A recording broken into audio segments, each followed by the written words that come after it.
Ассаламу алейкум кыргыз элим, ассаламу алейкум достор. Азыр маалымат KG деген Instagram баракчада набираем сотрудников ЧОП для работы в Российской Федерации, зарплата 100 000 рублей деген реклама жүрөт.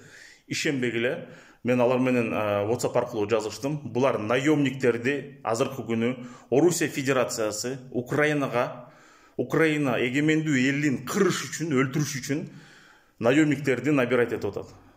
100 000 рубльга ишенбегиле бир туугандар. Украина территориясында бүгүнкү күнү 35 000ден ашык Орусия аскерин жоготулду бүгүнкү күнү. Официалдуу түрдө. Эгерде ошолордун арасында кошулам десеңер, анда бара бергиле. Эгерде өз жаныңарды сактап калам десеңер, бир туугандар алданбагыла, барбагыла.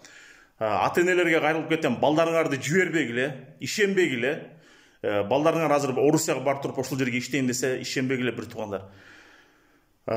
Балдарыңарды таппай каласың. Мен онлайн заявление ГКНБга таштадым. Азыркы күндө жоопту күтөм.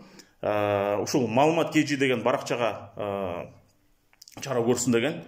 Ошондой эле урматтуу Садыр Нуркожоевич, урматтуу Камчыбек Ташиев кайрылып кетким келет. Мындай безобразияны токтотуш керек. Бул акмактар канчага чейин биздин каныбызды ичип жүрөт. Эми өзүнүн орус жарандарын, орус элин кырылбасын деп, бүгүнкү күнү Орусия паника болбосун деп, азыр кыргыз, тажик, өзбектерди ошол жака амбразураны затыкать этиш үчүн пушечный мясо катары азыр бизди жиберейин деп атат бир туугандар. Тез арада чара көрүңүздөр. Урматтуу Камчыбек Ташиев, тез арада чара көрүңүздөр. Менде бүт далилдер бар. Мен азыр өзүм баракчама да чыгарам. Ушул видео менен бөлүшкүлө, бир туугандарыңарга жеткизгиле, алданбагыла бир туугандар. Барбагыла, Украина эли өзүнүн эгемендүүлүгү үчүн күрөшүп атат. Орусия болсо оккупант ошол жерди басып алайын деп атат.